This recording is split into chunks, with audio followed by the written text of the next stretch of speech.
ไปหาไปชมเราวุ่นกาสิขอแจ้งทั้ง FC เพิ่มเติมเนาะเรื่องต่อเติมหรือว่าสิเฮ็ดห้องครัวให้กับน้องสอนเพิ่นเนาะกะทางมาบุญเองมีทางแม่ใจบุญเนาะแม่ใจดีเพิ่นอยากจะสดซอยเนาะหรือว่ารวมสมทบกับทางลุงจันทร์ที่สร้างเฮือนครัวให้น้องสอนเพิ่นนี่แหละเนาะทางบุญเองก็สิมาแจ้งข่าวกับน้องสอนเลยเนาะมาแจ้งตอนเพิ่นกำลังเฮ็ดเวียกเป็นเมื่อยแล้วน้องเพิ่นสิได้มีกำลังแรงใจสู่เวียกสู่งานต่อพี่น้องเลยเนาะน้ำเปล่าเลยเอากินก่อนเพิ่งน้องคือสิเมื่อยแล้วพี่น้องเลยดีแต่ของเช้านี่กินข้าวแซ่บกินกับอาหารแซ่บเนาะเอาขอบใจหลายโดยโอเคเติมพลังก่อนจะคอยว่ากันกินใส่เวลาโดนเติบได้พี่น้องกันก็ได้ๆหมดนี้กับพักพรฮอดใช้หาใช้ดินเป็นบุญวาสนาของเบาซ้อนแล้วพี่น้องเลยเนาะมันเหมาะสมกันเพราะเหมาะสมป่ะโดยแบบว่ามันต่างกันทุกอย่างนะมันต่างกันทุกอย่างบุกาหาสีแนมเนาะบุกาหาสีคิดเนาะโดยเห็นขอให้อยู่ใกล้ๆซุมเจ้าคอยกันยังบอกว่าฐานะกะต่างกันโดยทางนอนหน่อยวันกะมีครบทุกอย่างอยู่ขอให้น้องสอนเป็นคนแบบนี้แล้วก็รักษาความดีแบบนี้ตลอดไปชักมือน้องต้องได้ดีเนาะชักมือเพิ่นเทวดาเพิ่นเห็นเนาะหรือว่าทางผู้คนเพิ่นเห็นความดีของน้องหายากได้เนาะเป็นน้องเลยน้องไม่ต้องย่องสอนได้เมียมานี่ชัวร์น้องได้เมียเนาะน้องซิตี้สียังเมียอยู่บ่สมมติว่าทางเขาชัวร์จะหายแห้งนี่หายซื้อก็หายเรื่องหายก็หายถ้าเขาบ่พอใจก็ให้เขาเมื่อซื้อกันแล้วตีให้ยั่งลูกเขาแบบว่าคือพ่อแม่เขามักเขานั่นแล้วลูกเขาก็คือการนั้นแต่งเมียกันอยากได้ยั่งก็เขาคิดว่าโอ้ขละเอาเมียกับบ่มียั่งหนึ่งมันไปอยู่เฮินเฮาสิเอายั่งอีกให้มันกินข้าวกับบ่มีสองเฮาอนาคตบ่ถึงขนาดนั้นยังบ่มีพอดีตอนนี้งบสร้างเฮือนเจ้านะสร้างเฮือนครัวเจ้านะ20,000 บาทเนาะโดยแต่ว่าได้อีกประมาณงบอีก10,000เป็น30,000 บาทนี่กะแสดงทางบ่อจันร่วมกับพอเจ้าอีกทีนึงว่าสิสร้างเฮือนครัวเจ้าแบบนี้นะพอเจ้าโอเคบ่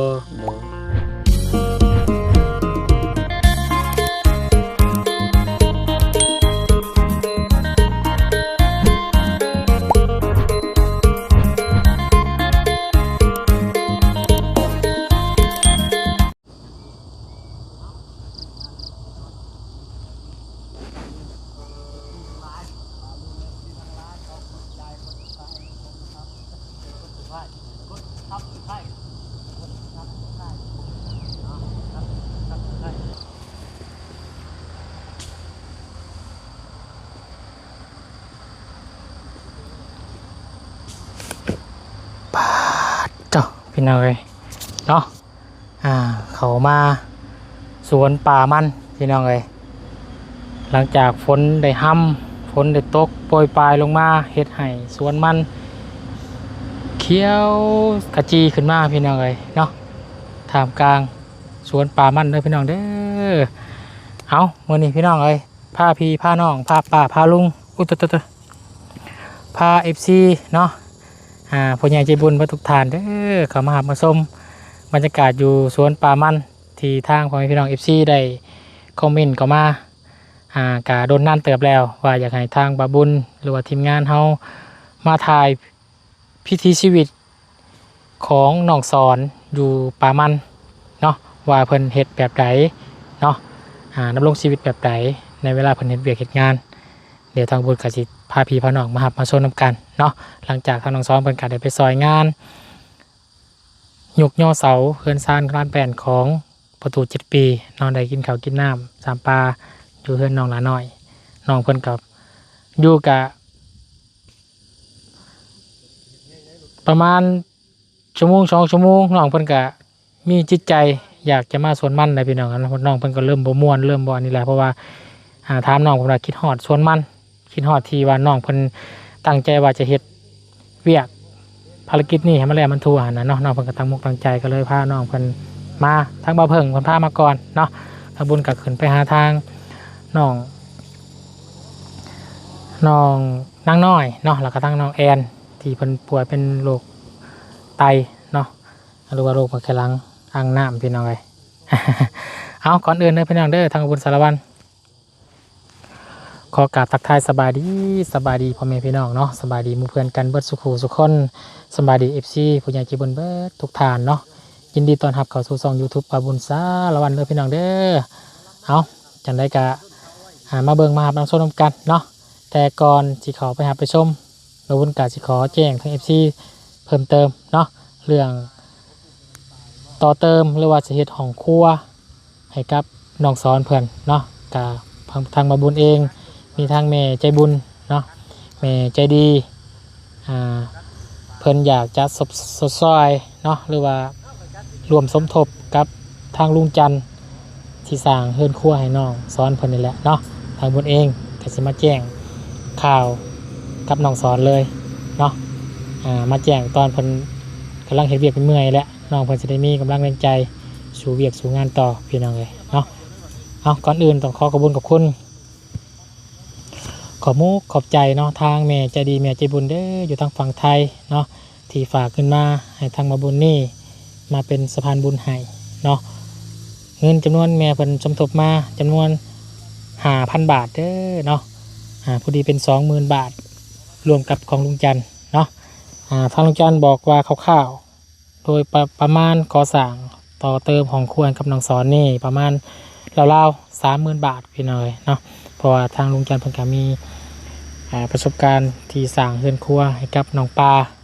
ก็ใส่งบราวๆประมาณ 30,000 บาทก็ถือว่ายังขาดอีก 10,000 บาทได้สาพี่น้องเนาะสำหรับต่อเติมเพิ่นซานลันต่อเติมของครัวให้กับน้องสอนเพิ่นนี่แหละเนาะจะได้ขอบุญคุณขอบใจเด้อทางแม่เด้อก็ขอให้แม่อยู่ดีไม่แห้งให้สุขกายสบายใจได้แม่เด้อเนาะให้ผลบุญที่แม่ช่วยเหลือผู้ทุกข์ผู้ยากผู้ขาดผู้แค้นเนาะช่วยเหลือผู้สุรคนก็ขอให้ผลบุญที่แม่สร้างมากลับคืนหาแม่หรือว่าครอบครัวของแม่ให้อยู่ดีไม่แห้งให้อยู่เย็นเป็นสุขให้บุญคำนำสู้ความเจ็บบ่ให้ได้ความไข้บ่มีได้แม่เด้อเนาะให้บ่ให้มีโรคภัยไข้เจ็บเข้ามาใกล้เนาะบ่ให้ยังเข้ามาเบียดมาเบียนขอให้แต่ชีวิตหรือว่าธุรกิจการงานที่แม่เฮ็ดในตอนนี้ให้เจริญรุ่งโรจน์ไปมื้อหน้าได้แม่เด้อเนาะสาธุแม่เอ้ยเนาะไปแนะนำสะพานบุญบ่บุญเองก็สิเฮ็ดแนะนำสะพานบุญให้เต็มที่แล้วก็เฮ็ดให้ดีที่สุดพี่น้องเอ้ยเนาะไปพี่น้องเอ้ยเข้าไปหาน้องสอนกันมันอยากยืนยากแน่มันอยากลมแน่พี่น้องเพราะว่าฝนตกใส่ดินดินผงหั่นนะเนาะดินเพิ่นรุดมันใหม่มันอยากลมมันอยากไปยากอยู่พี่น้องเอ้ยเนาะไปพี่น้องเอ้ยรับชมนำกันนี่ที่ปลูกแล้วนี่มันแมนสวนเพิ่นบ่หรือว่าเป็นสวนของน้องสอน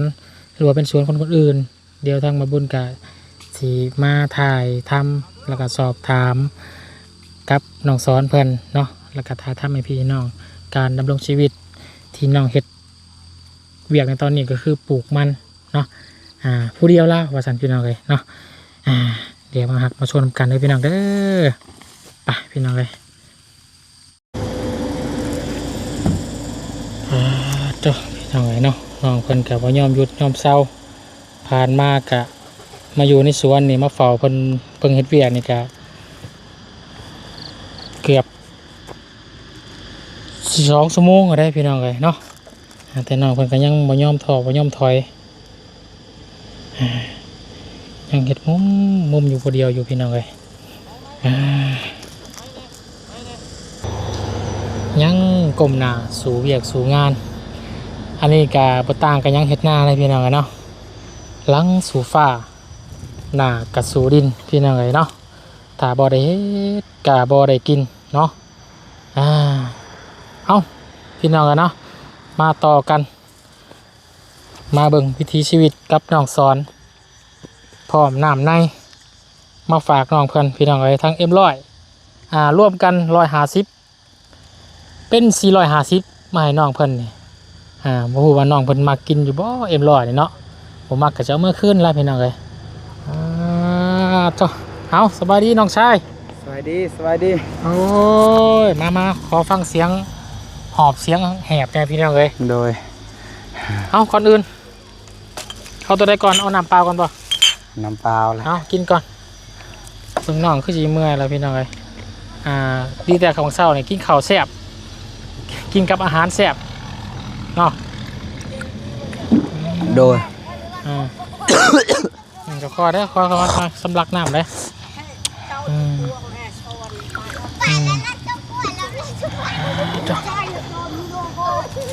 ตัวโดยเอ็มร้อยป่ะ โดย ได้เอา ขอบใจหลาย โดยโอเคเติมพลังก่อนจะคอยว่ากันกิน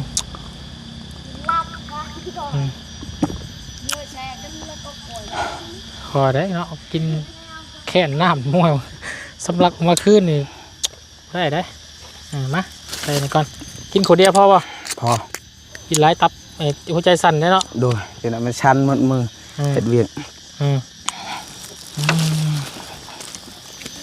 ยังมันหิวเข่าวะน้อง หิวอยู่ หิวอยู่ กินโดย จะนอนจังไปกินเนาะ โดย แล้วตัวนี้ก่อนป่ะแล้ววัดนี้บ่ได้เนาะ โดย มันยังหลายเนาะ โดยมันมดมันที่ตัดกองนั่นจุดผักพร อันนี้นี่คือน้องมาปลูกแล้วแล้วมันบ่ติดหรือมาปลูกใหม่บ่ โดยนี่มันตายเลยไปปลูกใหม่ ที่มาซักกรอบก่อนมันบ่ติดหรือว่ามันขาดน้ำเนาะ โดย หรือบางอันกับบวมน้ำเนาะ โดย มันก็เลยถอนแล้วก็ปลูกใหม่ โดย ส่วนที่มันเป็นอยู่นี่เนี่ยมันก็เป็นได้บ่น้องนี่มันก็เป็นหัวอยู่บ่บ่เป็นหัวบ่ บ่เป็นแบบว่ามันเป็นอยู่มากมันมากหนึ่งมันบ่คือกับตัวนี้ชี้ห้ามาก อันนี้มันเกิดเองบ่หอมันปีที่แล้วเนาะ โดย แต่มันเหี่ยมันยัง โดย เนาะ คันมันเป็นแบบคือมันนี่มันดกเห็นมันดกแล้วม่วนเขาปลูกเขากลก็ม่วน ปนขึ้นมาหัวใหญ่เลยมันเมื่อยก็คือบ่เมื่อยแล้วเนาะหัวใหญ่เนาะ โดย บางเทื่อนี่กลขึ้นมานักก็นักแน่นก็แน่นกลขึ้นมาบ่มีหัวนี่ โดย เมื่อยแต่ละเนาะ นี่แบบนี้มันแน่นมากแต่ว่าเขาพอดแล้วมันทุ่มดินมันทุ่มเห็นเลยมันแน่นมาก แค่นี้แต่ฝนตกค่ำเมื่อคืนนี่เนาะ โดย ของเศร้านี่พี่น้องเฮ็ดให้การปลูกพังของน้องสอนเพิ่นปลูกมันนี่ก็สิสะดวกสบายขึ้นมาอีกอยู่เอาถือว่าของเศร้าก็ได้กินข้าวแซ่บอยู่เนาะ โดย ได้กินกับอาหารพี่น้องเพิ่นอาหารถ้าว่าเจียวนี่บ่แม่นอาหารเนาะ โดย ตอนนี้น้องเพิ่นก็เริ่มหิวข้าวแล้วเพราะว่าตอนนี้พี่น้องเนาะบ่าย2 โมงล่ะแต่น้องเพิ่นก็ยังเฮ็ดอยู่บ่ถอยปกตินี่ซ้ำนี่น้องมาเฮ็ดผู้เดียวแล้วแม่นบ่หรือว่าต้องหาแห้งหมู่อีก เฮ็ดผู้เดียวละ ผู้เดียวเองนี่จักไผสิหาอยู่ใส่แหกหมู่ หาแต่คนนี่คนนี่ต้องไปหาแห้งละถ้าคนถ้าว่าคนต้องหาแห้งเนาะ โดย ถ้าว่าปลูกนี่มันสบายอยู่เนาะ โดย คนต้องใส่แห้งลายพี่น้องเลยต้องงัดทั้งงัดแล้วเนาะ โดย เพิ่งทานยางน้องเพิ่งก็คือสิอิดเมื่อยละพี่น้องเลยคะแนนแต่กินเอ็มร้อยไปแล้วเมื่อกี้กับน้ำเนาะ โดย ไปเอาอยู่ใช้หนองรถมันเนี่ยไปเอาไก่ป่ะ ไกลอยู่พุ่น อยู่ทางไปทางไฮเจ้าขู่ป่ะ บ่ไปทางนี้ มองในเลี้ยวคัวเข้าไปนี่ โดย เมื่อกี้กับรถล่มพี่น้องเลยเนาะทางเบาซ้อนเพื่อนเอามันลงอ่ะพี่ผู้เดียวเล่าแบกโอ้โตต้องเลือกเอาตัวงามตัวบ่งามเป็นประมันเลย โดย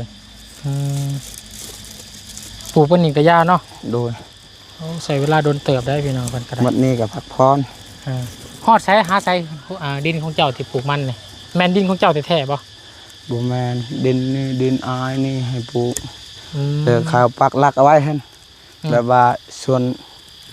นที่เหลือดินเขาให้มาเฮ็ดบ่แม่นดินเฮาหั่นเขาให้ปลูกหยังก็ได้เพิ่นว่าอย่าขาย มันบ่แม่น เฮ็ดซื่อแต่ว่าบ่แม่นดินแท้ๆเลย โดยบ่แม่น ดินไว้เพิ่นแปลงให้เฮ็ดเนาะโดยเพิ่นให้เฮ็ดก็ดีใจแล้วเอาพี่น้อง น้องเพิ่นบรรทุกมาเนี่ยเป็นลำเลย โดย แต่น้องเพิ่นมาตัดเอาเป็นทอนอยู่นี้อืมทั้งพ่อเจ้าได้สนองไปทางใด ยานมันไปส่วน อ๋อ ไปให้หั่น อืมตอนปลูกอยู่นี่บดที่ว่าเพิ่นแบ่งให้เจ้าเฮ็ดนี่เจ้าปลูกผู้เดียวแล้วบ่ได้ปลูกกับพ่อ ปลูกกับพอแน่ปลูกผู้เดียวแน่มื้อใดที่มันบ่อยากไปก็มันอยู่ก่อนอยู่เฮือนก่อนพักผ่อน อืม แบบว่ามันเฒ่าแล้วเห็น พอเฒ่าแล้วพักผ่อนก่อน โดย แล้วก็เฮ็ดผู้เดียว โดย อืม สู้ต่อไป อืม บ่มีหยังก็สู้อดเอา อืมก็เฮ็ดไปแล้วเนาะ โดย เราก็โตคนเดียวเฮ็ดเปียกก็ได้ก็คือพี่น้องฮู้หั่นล่ะพี่น้องเนาะแต่เราน้องซอสเพิ่นก็เป็นผู้บ่าวชาวไร่ชาวสวน โดย บางมื้อกินอาหารดีบางมื้อก็บ่ได้กินโซล่านี่บ่ได้กินบ่อาหารดีนี่ บ่ได้กินละ กินแต่หยัง กินแต่มีเขาให้หั่น นี่แล้วก็ลวกผักจำแจ่วบ่ โดย อันแรกที่ว่าทางบ่าวซ้อนเพิ่นที่ว่าทางผู้แสผู้สาวก็สิบ่แนมเบิ่งเนาะพี่น้องเอ้ย โดย เพื่อนแคมทางอยู่เนาะ โดย แต่ว่าเพิ่นก็บ่แนมเบิ่งเนาะ โดยเฮาบ่มีหยัง อืม เลยบ่กล้าคุยกับไผ อืม เห็นคือเมื่อกี้นั้นเทิร์นอายเฮ็ดคลิปไว้เฮาเลยเว้ากล้าเว้า อืม เฮาอยากสิปบแล้ว อืม แบบว่าเฮาบ่ได้เฮ็ดเวียก อืม อิหยังซอยเขาเลยซอยบ่ทันเขาย่อก่อนแล้วเฮือน อืมมาล้างเพิ่น โดย แล้วเพิ่นเฮ็ดเวียกเบิ่แล้วน้องเพิ่นก็อยากมา โดย เขามีรถเองนี่มาแล้วเนาะ เหมือนกับปบเวียกเขา อืม นั่น อืมก็เลยคิดอยากอายเนาะ โดย เฮาไปกินข้าวนำเพิ่นสิซื้อไว้ง่าย โด ซะ ยโดย อืม เฮาอยากสิเมื่อแล้ว อืม อายว่าโอ้ยดินนี่ก่อน อืม คอยเมื่อ อืม ก็ลินอยู่น้ำเจ้าก่อน อันนี้เฮาทางน้องซ้อนเพิ่นก็ยังติดที่ว่านำทีมงานเฮาอยู่ในหันถ่ายคลิปน้องมันก็เลยอยู่นำเพราะฉะนั้นน้องเพิ่นมาบ่ทันนั้นน่ะก็บ่กล้าเข้าไปแล้วเนาะ โดย เข้าใจอยู่พี่น้องเนาะเฮาไปหับปากว่าจะไปซอยเวียกเพิ่นแต่ว่ามันมาบ่ทันเนาะ โดย บ่เป็นหยังไว้คนละโอกาสหน้าจะซอยเวียกเพิ่นใหม่เนาะ โดย หรือว่าน้องเพิ่นก็มีความคิดที่โอเคอยู่พี่น้องเอ้ยฮอดเทิงผมบ่น้อง โดยฮอดนี่ตายหมดเลย อันนี้คุ้มบวมระเบิดนี่เจ้ามาปลูกแล้วบ่จังเจอหรือว่าจังใด มันเป็นน้ำปลูกบ่ได้ บ่ระเบิดบ่นี่ โดย บ่ตอนไอ้เพิ่นว่าระเบิดตอนพบพ่อระเบิดนี่น้องมาเฮ็ดสวนอยู่นี่แล้วบ่ บ่ แต่โดนแล้วบ่ โดดแล้ว อืม จักปีแล้ว อืม เพราะว่าเฮายังบ่เกิดนะยังบ่ฮู้นะว่านั่นนะ คล้ายๆว่ามาเฮ็ดสวนอยู่นี่พ่อคุ้มนี่แหละเนาะ โดย ยันว่าน้องกำลังไถดินปลูกมันปลูกหยังแล้วพบพ่อระเบิดบ่แม่นเนาะ โดยได้พอยังเลยเราให้เฮ็ดนี่ก็ดีใจแล้วดินลาว คนในบ้านซะแล้วนี่บ่ บ่แม่นมันเป็นคนลาวลุ่ม อ๋อเป็นคน ลาวแบบคือเจ้าหั่นแหละ อ่า เสียงแบบคือเจ้าเอาหั่น แล้วคนมาเฮ็ดมันอยู่นี้ โดย แต่มันลายแล้วมันแบ่งให้เนาะ โดยคือดินลาวหมดเลยนะ โอ้ เรายังมีหมู่แม่เห็น เราเห็นเฮาดีเราก็มีน้ำใจแน่ แต่เวลาน้องปลูกแล้วเนี่ยน้องก็ไปซอยเพิ่นอยู่บ่ บ่ เพราะว่าเพิ่นก็ปลูกแล้วก่อนเฮา โดย พุ่นเขาไปปลูกกันเขาหลายคน หลายคนเนาะ โดย เขามีญาติพี่น้อง บัดปลูกแล้วแล้วมื้อตอนเสียหญ้าน่ะยามใดยามเสียหญ้าเดือนใด แล้วปลูกนี่ก็เสียแล้วแหละนี่ ยามหญ้ามันก็เริ่มเกิดมาแล้วเด้เนาะ โดย เพราะว่าฝนตกใส่ โดยทำมันหกนี่ก็บ่ไหวแล้วพอดีเอาเสีย ต้องเสียก่อนหมู่บ่ได้เสียกับยา เพราะว่าถามันขึ้นหลายๆก็บ่ไหวเด้เนาะ โดยพอดีเอาเฮ็ดเวียก นี่ลายพี่น้องกันเนาะพาพี่พาน้องมาหับผสมตามคำเรียกร้องของ FC ที่ยังหักแล้วก็แพงน้องสอน อยากให้ทางบาบุญเราบาทีมงานเฮานี่เนาะมาถ่ายทำการเป็นอยู่เนาะที่น้องสอนเพิ่นไปแต่ละมื้อไปเฮ็ดเวียกเนี่ยไปเฮ็ดอยู่ไสปลูกมันแบบใดพี่น้องเอ้ยเนาะอันนี้แหละอันนี้ทางเฮาบ่ได้สร้างภาพสร้างหยังเด้อพี่น้องเด้อมีแต่ว่าทางน้องทางบาบุญนี่ตามน้องเพิ่นมาเบิ่งตัวจริงเนาะ โดย บ่ได้สร้างภาพให้น้องสอนเฮ็ดให้นี่เราปลูกของเราเองนี่แหละพี่น้องเนาะแต่ทาง FC ว่าอยากให้พาไปให้โอ้ไกลแม่นบ่น้อง ไกลและ ที่น้องเห็นทางน้องสอนเพิ่นถ่ายลงสตอรี่ Facebook พี่น้องเอ้ยทางโหดแห้งทางน้อยหอมปานงัวเที่ยวนี่เนาะทางก็ได้มีแต่คนหอมคนเที่ยวพี่น้องรถจักรมันก็ไปมาลำบากอยู่ทางเฮากับอาจจะมีเวลาไปไกลปานนั้นเนาะ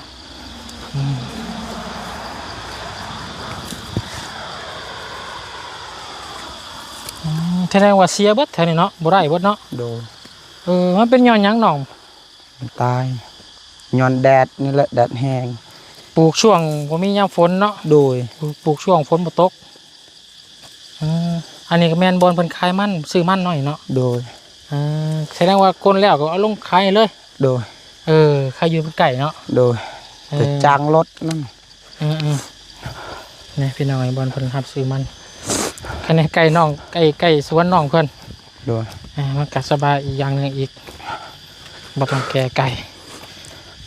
ปัดมาคนก็จ้างรถคนอีกเนาะ โดยยังเอาแห้งหมูอีกผู้เดียวบัดเอาแห้งหมูบัดชิบชาวคนให้ชวนเขาอยากตายเอาแห้งแต่เงินบ่ได้จะเก็บได้แต่ซื้อพอเขากินขายมันปีนี้เท่าไหร่10 ต้นได้10 ล้านแล้วก็พอด3 ล้าน 6แล้วก็แป้งรถแน่รถเชียร์ขาดแล้วก็ซื้อข้าวข้าวที่มันเป็นข้าวอย่างข้าวเปลือกนะเป่า1 4 แสนตอนนี้เขานี่เพื่อนเจ้านี่ยังสอบประมาณ ยัง4 สอบ ยัง4 สอบ 4 สอบ5 สอบนั่น กาว่ากินหอดจักเดือนจักมื้อนี่ ประมาณ2-3 เดือนก็หมดแบบว่า ช่วงฝนตกลิ้นนะเนาะ โดย ช่วงเดือน7 เดือน 8 เดือน 9ประมาณนั้นเนาะ โดยยามฝนก็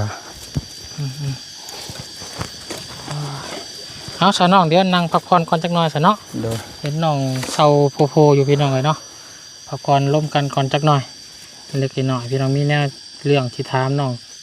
สอนเพิ่นพี่น้องเลยนั่งพักผ่อนก่อนกินน้ำกินในก่อนจักเล็กจักหน่อยพี่น้องเลย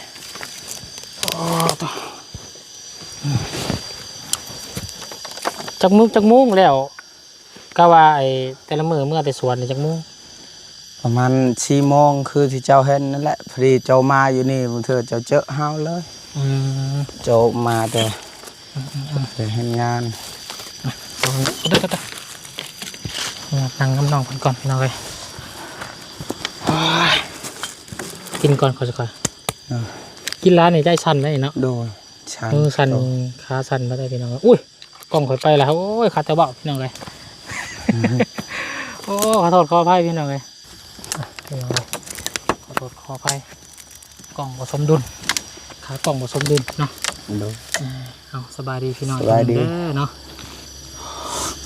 ข่อยย่างตามก้นเจ้าเท่านี้เขายังเมื่อยเนาะพี่น้องเลย โดยนี่คนคอมเมนต์หลายบอกว่าเป็นยังสอนคือจอยแท้ก็จอยแล้วเฮ็ดเวียกแบบมันไม่รู้จักเมื่อยไม่รู้จักสิพักเลยคนเราก็มันจอยตามนี้ถึงจะกินข้าวลายซำใดก็ให้มันตุ้ยคือหมู่มันบ่ตุ้ยแหละแต่ว่าเฮ็ดเวียกบ่พักตายแล้วพี่น้องเลยน้องสอนผมกำลังล้มกำลังว่าว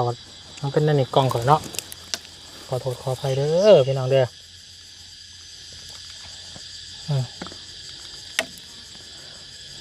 นักครั้งหนึ่ง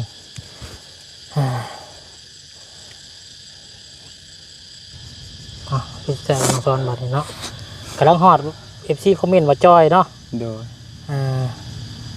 ว่าเป็นย้อนยังว่าจ้ะโดยเป็นย้อนน้องคนว่าย้อนเฮ็ดเวียกเฮ็ดงานเนาะโดย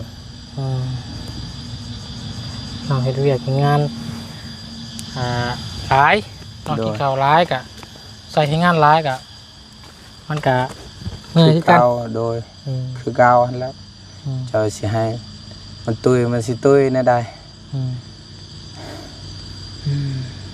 เฮ็ดเวียกแบบว่ามันหนักเมื่อวานนี่ก็เมื่อแต่ปลูกกล้วยแล้วก็พอดีเจ้ามาแล้วก็พักพรไปกินส้มเฮือนหมูอีกเดี๋ยวมื้อนี้ก็สิไปปลูกมันไปแต่เช้าอยู่พุ่นก็ไปซอยเขาแต่เขาบัดแล้วหมดแล้วยอเลยบ่ทันก็เลยผมอยากสิกลับแต่ขันค่อยมีรถค่อยเมื่อแล้วตอนนั้น อายเนาะโดยอายเขาแบบว่าเฮามาต้องได้ซอยนี่บัดมาแบบว่าเฮาแบบคือมากินข้าวฟรีเขาเฮาก็น้อยใจแน่แต่ว่าก็อดใจเอาโดยเดี๋ยวสิมาซอยเขาบัดมาซอยเฮาอีกแบบว่าเฮาบ่ม่วนในใจบัดนี้ขออนุญาตถามทางน้องสอนเนาะพี่น้องเนาะถามน้องสอนว่าเรื่องอันนี้ได้พี่น้องเนาะเรื่องสเปคของน้องก็ว่าสเปคบ่ทุกคนเนาะเพราะว่าน้องก็บ่มีสิทธิ์เลือกหรอกเนาะแม่นบ่เพราะว่าความหมายของรุ่นที่ว่าบ่มีสิทธิ์เลือกคือการน้องสอนเพิ่นเคยบอกว่าน้องเฮาก็เป็นคนทุกข์เนาะถ้าสิหายากสิมีคนมามักเฮาซั่นซะเนาะบัดนี้ถามน้องสอนอีกปันนึงบัดนี้สเปคนี่แนวใดก็ได้เนาะบัดนี้นิสัยเด้บัดนี้มักเป็นแบบคนนิสัยแบบใดผู้หญิงทุกอย่างมักแต่วิสัยดีแบบคือเฮานี่พอแบบคนลักษณะแบบเว้าเป็นบ่หรือว่าคนบ่มักเว้าหรือว่าจังได๋คนมักเว้าคนมักเว้ามักเล่นม่วนนำหมู่นำคู่คล้ายๆน้องลาน้อยนั่นเนาะโดยน้องน้อยเพิ่นก็เป็นคนนิสัยดีได้พี่น้องเนาะเป็นคนมักบ่ขี้คุยหรือว่าบ่ขี้องแบบว่าเห็นหยังไผไปแล้วก็ทักไผก็เว้านำนะก็มาบ่ขี้คุยกันเนาะโดยเราเว้าแบบโหนัวหัวม่วนหยอกกันพี่น้องเอ้ยน้องเป็นคนนิสัยดีถ้าว่าเป็นไปได้เนาะโดยน้องละน้อยก็เป็นบุญวาสนาของเบาซ้อนแล้วพี่น้องเอ้ยเนาะมันบ่เหมาะสมกันเพราะเหมาะสมป่ะโดยแบบว่ามันต่างกันทุกอย่างนะต่างกันทุกอย่างบุกล้าหาสิแนมเนาะบุกล้าหาสิคิดเนาะโดยเห็นเขาให้อยู่ใกล้ๆซุมเจ้าคอยก็ยังบ่กล้าแบบว่ามันบ่คือกันมันต่างกันคนละทิศคนละทางต่างกันเหมือนคนคือกันอยู่คนคือกันแต่ว่ามันต่างกันเฮือนศาลก็ต่างกันสถานะเนาะสถานะก็ต่างกันสถานะต่างกันโดยทางน้อยเพิ่นก็มีครบทุกอย่างอยู่เนาะมีทั้งเฮือนทั้งศาลทั้งดินโดยมีแบบว่าครอบครัวที่ดีเนาะครอบครัวอบอุ่นยังไงซะเฮาก็บ่เฝ้ามองตัวเองด้อยค่าเกินไปแม่เนาะบ่ให้ดูถูกตัวเองหลายบางเทื่อเนาะเฮาก็มั่นใจว่าเฮาสู้เวียกสู้งานโดยทำความดีไปน่ะจักมื้อแหละเนาะแต่ว่าบ่อยากให้น้องดูถูกแล้วก็ตัวเองหลายเนาะมีแต่ว่าเฮามั่นใจว่าเฮาเป็นคนดีบ่ขี้รักมักเล่มบ่เอาเปรียบคนอื่นก็พอแล้วเนาะคนเชื่อว่าน้องจะได้ดีแต่ว่าน้องเฮ็ดแบบนี้ตลอดทำตัวนี้ตลอดไปนะ FC มันก็คอมเมนต์มาบอกอยู่ขอให้น้องสอนเป็นคนแบบนี้แล้วก็รักษาความดีแบบนี้ตลอดไปชักมื้อน้องต้องได้ดีเนาะ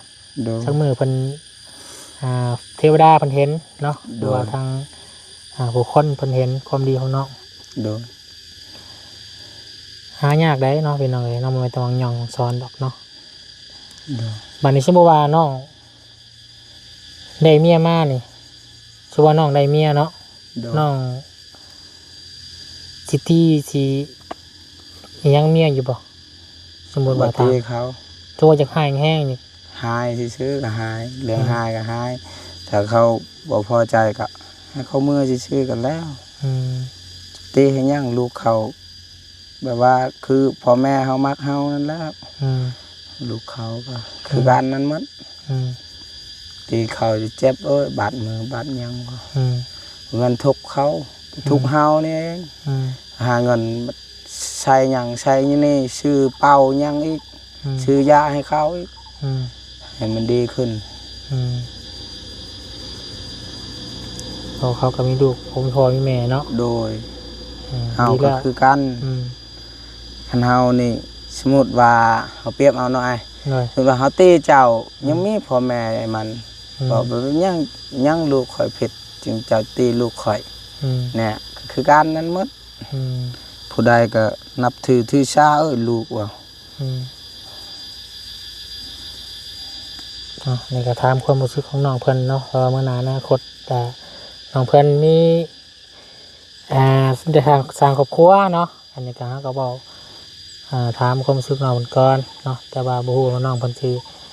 มีตอนใดแต่ว่า FC มันคอมเมนต์มาอยู่เนาะก็เดี๋ยวพาน้องซ้อนมีเนาะถ้าว่าเป็นไปได้น้องซ้อนเพิ่นสร้างสาพัฒนาหรือว่ามีเงินมีคำเก็บเป็นก้อนเนาะ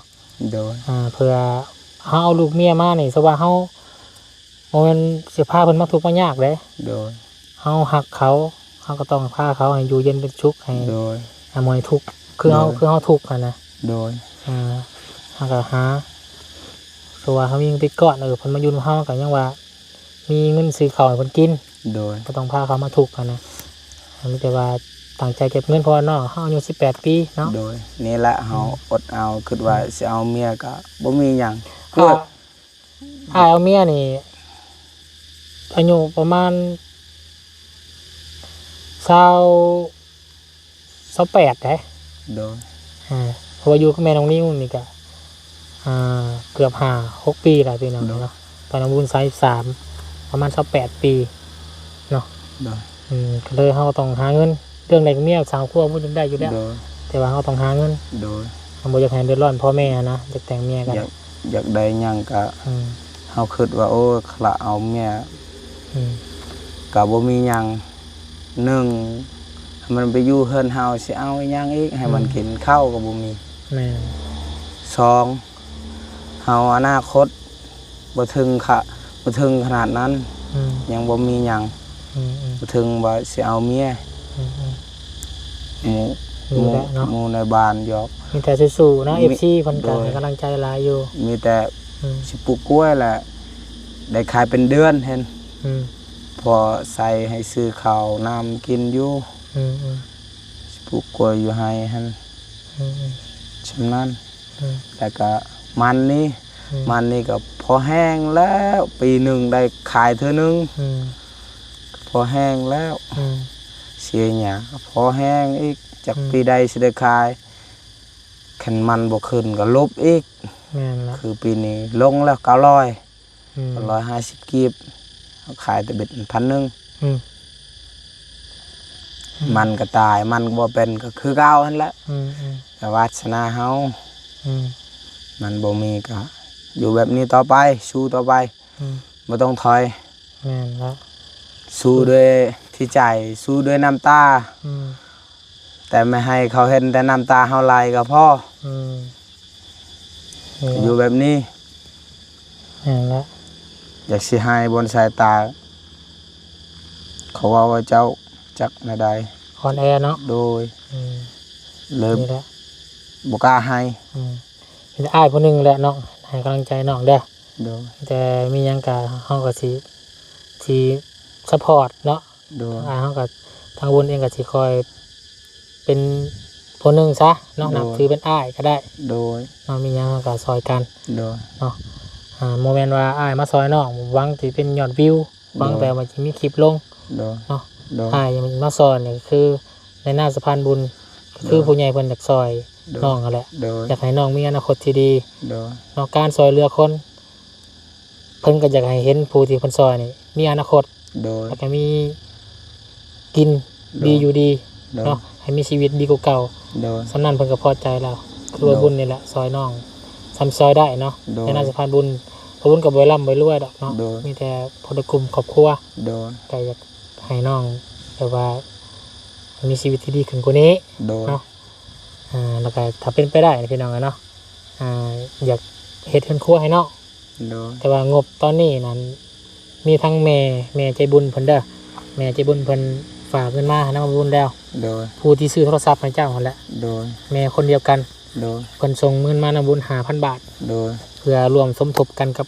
เบาจันทร์ โดย พอดีตอนนี้งบสร้างเฮือนเจ้าน่ะสร้างเฮือนครัวเจ้าน่ะ 20,000 บาทเนาะ โดย ถ้าว่าได้อีกประมาณงบอีก10,000เป็น 30,000 บาทนี่ก็แสดงทางเบาจันทร์ร่วมกับพ่อเจ้าอีกเทื่อนึง โดย ว่าสิสร้างเฮือนครัวให้เจ้าแบบนี้น่ะพ่อเจ้ามีโอเคบ่ โดย หรือว่าโอเคก็ถามเพิ่นอีกเทื่อนึงเด้อ โดย ถามพ่อเจ้าบอกพ่อแล้วบ่ยังบ่ บอกแล้ว ระ เขา วังนะ เสร็จเรือนครัว ระวังได้ แล้วว่าโอเคให้เขาเฮ็ดโลด อืม ตามใจเจ้าโลด พ่อว่านะบ่ โดย อืมเพราะว่าเฮือนหลังนี้ก็ตกสิปกเป็นของเจ้าแม่นบ่เนาะเพราะว่าอ้ายเจ้าก็ถ้าว่าออกมาจากคุกก็เราก็ไปอยู่นำเมียแม่นบ่ โดย เพื่อนเราดินเราพอแบ่งให้แม่นบ่ โดย หรือว่าตัวนี้เป็นของเจ้าเนาะ โดย อืมกันนั่นแหละพี่น้องเนาะก็สู้ๆหั่นแหละเนาะ โดย ก็มีแต่ให้น้องฝากขอบบุญขอบคุณทางแม่ใจดีเพิ่นนี่ ขอบคุณเด้อแม่ใจดี อืม ขอให้ความเจ็บอย่าไข้ความอายอย่ามีเด้อขอบคุณหลายๆเด้อขอให้เทวดาเบิ่งแยงเด้อ โดย ขอให้ FC ทุกคนกดไลค์กด Subscribe ไวๆเด้อ โดย ดูต้องกดใจกดไลค์แน่ โดย ขอบใจหลายๆเด้อ FC ทุกคน โดยขอบใจ ขอให้คอมเมนต์หลายๆเด้อ โดยเนาะ FC เจ้าหลายได้คอมเมนต์หลาย เด้อ ไปถ่ายน้องไปหาน้องนางน้องหลาน้อยว่านี่ก็200กว่าคอมเมนต์อ่านนำก็บ่ทันพี่น้องเนาะอ่านยังบ่เบิดเนาะที่ว่าฮักแพงน้องสอนเพิ่นก็ขอบคุณขอบใจหลายน้องๆเพิ่นก็เป็นเด็กดีเนาะมีน้ำใจมีแต่เข้มแข็งเนาะ เด้อ แข็งใจไว้สิ่งที่มันออกน้องลูกออกทางเฮาบ่เฮ็ดเนาะ เด้อ มีแต่แจ้งย่อน้องแบบนี้เด้อคือบ่บุญมาแจ้งในคลิปนี้ก็คือมีงบเพิ่มเข้ามา เด้อ สิสร้างเฮือนครัวให้เจ้านี่เด้อ เด้อ เป็นเงินของแม่ใจดีที่ซื้อโทรศัพท์ให้เจ้าแล้วเนาะ เด้อ โอนมาเติมอีก5,000 บาทพี่น้องรวม เด้อ กับลุงจันทร์พอดีเป็น 20,000 บาทเด้อเนาะแต่ก็ยังบ่เพียงพออยู่เนาะจังไดก็ลุ้นเบิ่งนํกันเนาะว่าน้องสิได้หรือบ่หรือว่าจังใดเนาะ เด้อ บ่แม่นว่าสิมาแจ้งแล้วก็ได้ปุ๊บบ่แม่นได้เนาะ เด้อง บของเงินยังบ่มีของสร้างบ่ได้คือเก่า เด้อ เอามีแต่ซ้ำนี่แหละเนาะเดี๋ยวบุญก็สิขออนุญาตจบคลิปก่อนพี่น้องเนาะก็ฟังให้น้องเพิ่นพักผ่อนไปนั่งแล้วก็เบิดนี่ก็เมื่อเนาะ เด้อ มาพักผ่อนเข่าเด้อ เด้อ พระสารัมลาพี่น้องก่อนเนาะ เด้อ สบาย สวัสดี ดีพี่น้องเด้อบัดสุขคนเนาะขอบุญคุณของมุกขอบใจพ่อแม่พี่น้อง FC แล้วก็แม่ใจดีที่อยู่ทางฝั่งไทยเนาะที่ให้ทางบ่บุญมาเป็นสะพานบุญให้ที่ต่อเติมเพื่อนครัวให้กับน้องสอนเพื่อนแล้วก็ขอให้แม่ผลบุญที่แม่เฮ็ดมาช่วยเหลือผู้คนผู้ทุกข์ผู้ยากก็ขอให้ผลบุญแม่กลับคืนหาครอบครัวแม่แล้วก็ตัวของแม่เองให้พระคุ้มครองเนาะให้บุญคำนำสู้เดินทางไปไสมาไสให้ตลอดปลอดภัยเด้อเนาะแม่สาธุ ขอบใจ FC คือการประตูครูสุขคนที่เขามาหับส้มเป็นกำลังใจกับบุญสารวันตลอดมาแล้วก็ทีมงานของบัตรสุขสุขคนเนาะ เด้อ เอาคลิปนี้ลาก่อนสาวพี่น้องสวัสดีครับบัตรสุขสุขคนขอมาขอบใจหลายเด้อเนาะบ๊ายบาย ไปพี่น้องเลยเนาะโอ้โธ่